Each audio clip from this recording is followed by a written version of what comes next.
प्रदेश में होगा बड़ा फेरबदल, समाजवादी पार्टी को होगा बड़ा नुकसान, बहुजन समाज पार्टी में शामिल होंगे तमाम कद्दावर नेता। नमस्कार, मैं अनुज कुमार, आप देख रहे हैं जनपद। इस वक्त की बड़ी खबर निकल कर आ रही है। जिस तरीके से उत्तर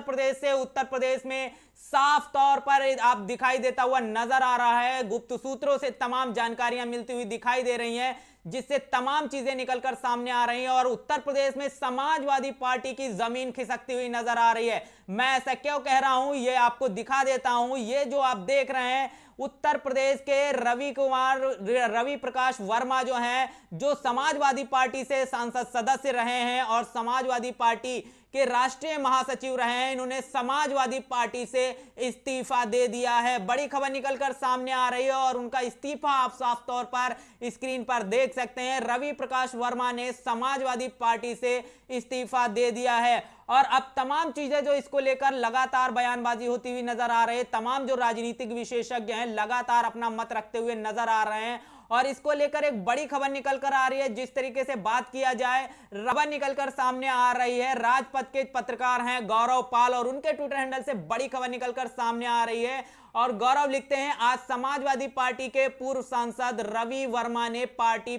छोड़ दी है, वर्मा अब कांग्रेस में जाएंगे। ये सिर्फ शुरुआत है, अभी 30 और नेता पार्टी छोड़कर कांग्रेस और बसपा में शामिल होने वाले हैं। शायद इस बार अखिलेश यादव के पूरे परिवार को चुनाव लड़ने का मौका मिलेगा। बड़ी खबर निकलकर सामने आ रही है। जिस तरीके से गौरव लिख रहे हैं, गौरव की जानकारी के मुताबिक आपको बता दूं, गौरव साफ तौर पर लिखते हुए नजर आ रहे हैं कि समाजवादी पार्टी के एक वरिष्ठ नेता जो सांसद सदस्य रहे हैं, राष्ट्रीय महासचिव रहे हैं समाजवादी पार्टी के, रवि प्रकाश वर्मा यानी रवि वर्मा ने समाजवादी पार्टी के इस्तीफा दे दिया है और वो कांग्रेस को ज्वाइन करने वाले हैं। वहीं जिस तरीके से गुप्त सूत्रों से, गौरव के गुप्त सूत्रों से जो खबर मिली है और गौरव लिखते हैं कि समाजवादी पार्टी के लगभग अभी 30 और नेता हैं जो अलग अलग पार्टियों के संपर्क में हैं। उनमें से बहुत से ऐसे नेता होंगे जो कांग्रेस और बहुजन समाज पार्टी दोनों की सदस्यता आपको ग्रहण करते हुए नजर आएंगे। जिस तरीके से खबर निकलकर सामने आ रही है और लगातार जो है तमाम चीजें निकलकर आ रही हैं, कांग्रेस और समाजवादी पार्टी में जिस तरीके से लड़ाई हो रही है, कांग्रेस जिस तरीके से अपने विरोधियों को साफ तौर पर कहती हुई नजर आती है कि ये जो पार्टियां हैं कहीं ना कहीं बीजेपी से मिली हैं, वहीं समाजवादी पार्टी जो है वो लगातार तमाम राजनीतिक पार्टियों को सर्टिफिकेट बांटती है कि ये बीजेपी की बी टीम है। उसने समाजवादी पार्टी ने कहीं ना कहीं कांग्रेस, बहुजन समाज पार्टी, इन सबको जो है बीजेपी का बी टीम घोषित कर रखा। लेकिन समाजवादी पार्टी की जब राजनीतिक और पारिवारिक राजनीति पर आप नजर डालेंगे तो आप साफ तौर पर देखेंगे कि समाजवादी पार्टी के घर के जो काफी लोग हैं, उनके परिवार के जो काफी सदस्य हैं, वो कहीं ना कहीं बीजेपी में शामिल होते हुए नजर आएंगे, बीजेपी से चुनाव लड़ते हुए नजर आएंगे। और बड़ी खबर निकलकर जिस तरीके से आई, समाजवादी पार्टी पर लगातार जो परिवारवाद के आरोप लगते हुए दिखाई देते हैं और वहीं गौरव के इस ट्वीट से आप देख सकते हो कि आज समाजवादी पार्टी के जिस तरीके से जो पूर्व सांसद रहे रवि वर्मा, उन्होंने जो है पार्टी से सदस्यता कैसे जो है इस्तीफा दिया और कांग्रेस में जाने का उन्होंने मन बनाया है और उन्होंने कहा कि ये तो सिर्फ शुरुआत है, अभी ऐसे 30 और नेता हैं जो समाजवादी पार्टी को छोड़कर बहुजन समाज पार्टी और कांग्रेस की सदस्यता ग्रहण करेंगे। और अब वो साफ तौर पर कहते हुए नजर आ रहे हैं कि अखिलेश यादव के पूरे परिवार को अब चुनाव लड़ने का मौका मिलेगा। बड़ी बात निकल कर आ रही है, अगर 30 ये नेता समाजवादी पार्टी से खिसक जाते हैं तो समाजवादी पार्टी उत्तर प्रदेश में उसकी क्या हालत होगी, ये तो सोचने वाली है। लेकिन जिस तरीके से गौरव पाल के संपर्क सूत्रों से ये जानकारी मिली है और इस जानकारी में जिस तरीके से उन्होंने कहा कि ये 30 नेता हैं, अगर ये 30 नेता समाजवादी पार्टी का दामन छोड़ देते हैं तो समाजवादी पार्टी की जो हालत होगी उत्तर प्रदेश में वो देखने लायक होगी। हालांकि तमाम जब खबरों पर बात की जाती है तो कहीं ना कहीं समाजवादी पार्टी से जो ये पार्टियां हैं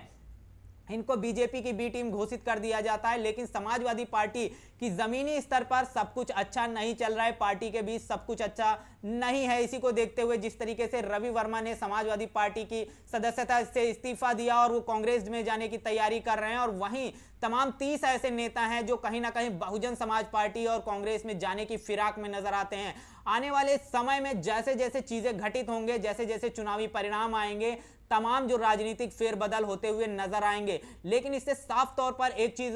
जो है वो स्पष्ट हो जाती है कि उत्तर प्रदेश की राजनीति में अगर देखा जाए तो बहुजन समाज पार्टी के अलावा ऐसी कोई भी पार्टी नहीं है जो उत्तर प्रदेश में बीजेपी को रोक सके। यही बड़ी वजह है कि कांग्रेस जो है वो लगातार बहुजन समाज पार्टी से संपर्क करती हुई नजर आती है, बहुजन समाज पार्टी को अपने इंडी अलायंस में शामिल करने की कोशिश करती हुई नजर आती है। वहीं तमाम जो कांग्रेस के नेता हैं वो लगातार समाजवादी पार्टी पर कटाक्ष करते रहते हैं, यानी अखिलेश को दरकिनार करते हुए नजर आते हुए दिखाई देते हैं। तो शायद समाज जो है कांग्रेस को यह अनुमान होगा कि समाजवादी पार्टी के तमाम जो कद्दावर नेता हैं वो समाजवादी पार्टी को छोड़ते हुए कहीं ना कहीं बहुजन समाज पार्टी में शामिल होते हुए नजर आते हुए दिखाई दे रहे होंगे। शायद कांग्रेस को भी इस बात की भनक होगी। यही बड़ी वजह है कि कांग्रेस के बड़े जो नेता हैं, चाहे आचार्य प्रमोद कृष्णन हो, चाहे जो उत्तर प्रदेश के प्रदेश अध्यक्ष अजय राय हैं, वो लगातार जो है बहुजन समाज पार्टी से कहीं ना कहीं उनके गठबंधन की इंडी अलायंस में ले जाने की कोशिश करते हुए नजर आते हैं। इससे साफ तौर स्पष्ट हो जाता है। जिस तरीके से अखिलेश यादव की बात किया जाए तो अखिलेश यादव को यानी कि समाजवादी पार्टी को पहले ही तमाम जो मुस्लिम वर्ग है उसने छोड़ दिया है। और जिस तरीके से बात किया जाए, अखिलेश यादव बात करते हैं पीडीए की, पीडीए में जिस तरीके से पहले ओपी राजभर चले गए, फिर चौहान जी चले गए, और उसके बाद में जिस तरीके से बात किया जाए ये रवि वर्मा जी चले गए, यानी कि जो उसमें पिछड़ा वर्ग के जो नेता थे वो धीरे धीरे जो है वो खिसकते हुए नजर आ रहे हैं। यानी कि अखिलेश यादव के पीडीए में सिर्फ डीए बचा है, और डीए में भी अगर बात किया जाए मुस्लिम समाज की तो मुस्लिम समाज जो है वो कहीं ना कहीं समाजवादी पार्टी को छोड़ चुका है, वो कांग्रेस और बहुजन समाज पार्टी की तरफ जाता हुआ दिखाई दे रहा है। वहीं अगर बात किया जाए दलित की, तो दलितों के बारे में अगर बात किया जाए तो उत्तर प्रदेश की राजनीति में दलितों की राजनीति की अगर बात किया जाए तो बहुजन समाज पार्टी का कोर वोट बैंक जो है वो दलित समाज है।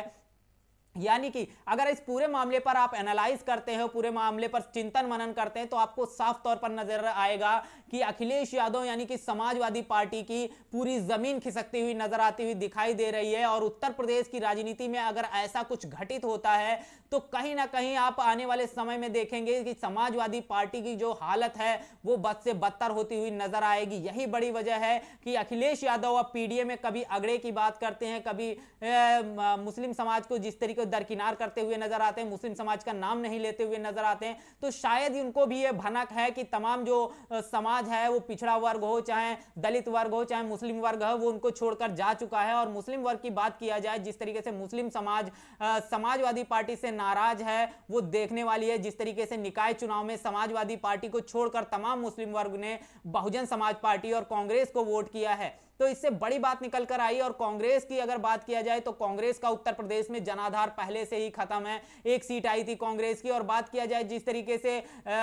समाजवादी पार्टी की, तो उसका भी जनाधार एक तरीके से मुस्लिम समाज जो उसका कोर वोट बैंक था वो उससे खिसक चुका है, उसके छिटक चुका है। तो जिस तरीके से तमाम जो चीजें निकलकर सामने आ रही हैं, इससे साफ तौर पर स्पष्ट है कि उत्तर प्रदेश में एकमात्र बहुजन समाज पार्टी है वो जो बची है। और बहुजन समाज पार्टी का जिस तरीके से जनाधार है उत्तर प्रदेश में, जब मायावती कुछ नहीं करती हैं तब उनको 13% तक का जो है जनाधार मिलता है। अब तो बहुजन समाज पार्टी की तमाम गांव चलो अभियान चल रहा है, जिसमें बात किया जाए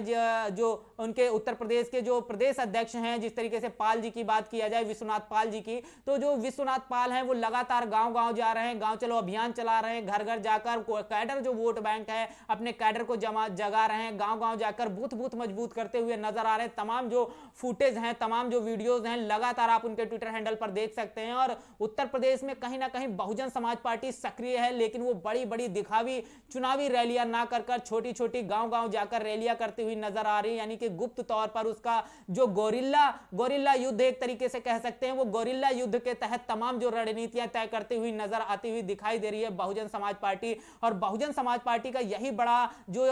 प्लान था, यही आपको मध्य प्रदेश में, यही आपको छत्तीसगढ़ में, यही आपको राजस्थान में नजर आया। और उसी का परिणाम है कि इन चारों पांचों राज्यों में बहुजन समाज पार्टी बड़ी मजबूती से चुनाव लड़ रही है। और वही जो स्ट्रेटजी है, वही जो प्लान है वो उत्तर प्रदेश में लागू किया गया है। और उत्तर प्रदेश में लगातार बहुजन समाज पार्टी की जो तमाम गोरिल्ला नीतियां चल रही हैं,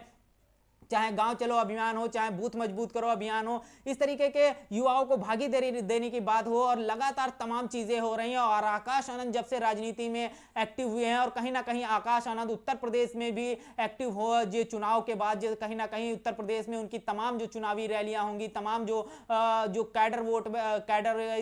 होते हैं बहुजन समाज पार्टी को, उसको मजबूत करते हुए नजर आएंगे, बूथ बूथ को मजबूत करते हुए नजर आएंगे, और तमाम चीजें जो रणनीतियां हैं वो बहुजन समाज पार्टी की तय हो चुकी हैं। अब उत्तर प्रदेश में आकाश आनंद कब से चुनावी रैलियां शुरू करेंगे ये तो देखने वाली बात होगी। लेकिन जिस तरीके से तमाम चीजें निकल कर आ रही हैं, बहुजन समाज पार्टी लगातार अपने कैडर को मजबूत करती हुई नजर आ रही है, अपने वोट बैंक को मजबूत करती नजर आ रही है। वहीं उत्तर प्रदेश में बात किया जाए, समाजवादी पार्टी कांग्रेस दोनों का वजूद खत्म होता हुआ नजर आ रहा है। और बात किया जाए जिस तरीके से भाजपा की नीतियों रणनीतियों से तमाम उत्तर प्रदेश की जनता त्रस्त है, तमाम जो दलित वर्ग है उसकी वो जो बहन मायावती का जो शासनकाल था, वो उस शासनकाल को 7 से 12 का जो शासनकाल था, उस शासनकाल को याद करते हुए जिस तरीके से उत्तर प्रदेश में जुल्म जाति और अत्याचार बढ़ा है, और खास करके दलितों के तरफ जिस तरीके से एक उदासीनता और दलितों की तरफ जो अत्याचार बढ़े हैं, जातिवाद चरम पर हुआ, बेरोजगारी चरम पर हुई है, इसको लेकर तमाम जो आवाम है वो लगातार बहुजन समाज पार्टी की तरफ एक उम्मीद भरी नजर में देखती हुई नजर आ रही है। और बहुजन समाज पार्टी भी लगातार उत्तर प्रदेश में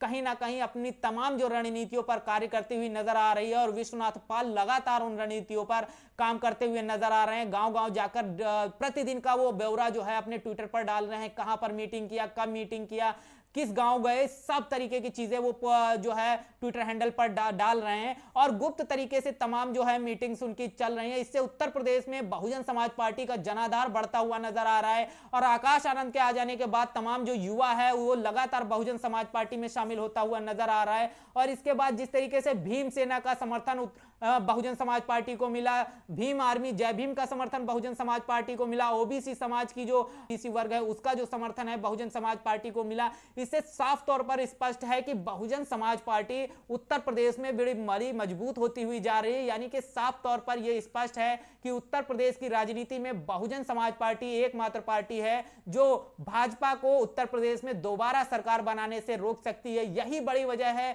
कि कांग्रेस लगातार कोशिश कर रही है कि उसका जो अलायंस है वो इंडी अलायंस में बहुजन समाज पार्टी को शामिल कर ले। और बात किया जाए समाजवादी पार्टी के भी हवाले से अगर देखा जाए तो समाजवादी पार्टी के जो 30 नेता लगभग जो जिनका बात किया जाए गौरव पाल जी जिक्र कर रहे हैं, ये 30 नेता लगातार जो आपको दिखाई दे रहे हैं, और ये कहीं ना कहीं समाजवादी पार्टी का त्याग करके कहीं ना कहीं कांग्रेस और बीएसपी में जाने की सोच रहे हैं। तो इसका यही बड़ी वजह उम्मीद शायद उनको भी होगी कि कहीं ना कहीं जो है बहुजन समाज पार्टी उत्तर प्रदेश में इतनी मजबूत हो रही है कि उसकी पहली पसंद जो है तमाम, चाहे वो बीजेपी के नेता हो, चाहे वो कांग्रेस के नेता हो, चाहे वो समाजवादी के नेता हो, लगातार इन पार्टियों के जो नेता हैं वो अपनी अपनी पार्टी छोड़कर, बड़ी बात है कि वो बहुजन समाज पार्टी की सदस्यता ग्रहण करते हुए नजर आ रहे हैं। बहरहाल जिस तरीके से खबर निकलकर सामने आई, रवि वर्मा ने समाजवादी पार्टी से कि इस्तीफा दे दिया, उनकी सदस्यता से इस्तीफा दे दिया है, और 30 ऐसे नेता हैं जो इस लाइन में लगे हैं कि वो कब समाजवादी पार्टी को छोड़कर चले जाएंगे ये कुछ कहा नहीं जा सकता। लेकिन इस मुद्दे से यह साफ तौर पर स्पष्ट है कि समाजवादी पार्टी की उत्तर प्रदेश में हालत बहुत खराब है, और आने वाले समय में समाजवादी पार्टी की क्या स्थिति होगी ये तो देखने वाली बात रहेगी, और तमाम जो चीजें होंगी हम समय समय पर आपको बताते रहेंगे। लेकिन इस सारे मुद्दे पर आपका क्या कहना है, कमेंट बॉक्स में अपनी प्रतिक्रिया जरूर दीजिएगा। बने रहिएगा जनपद के साथ, तब तक के लिए जय भीम, जय भारत।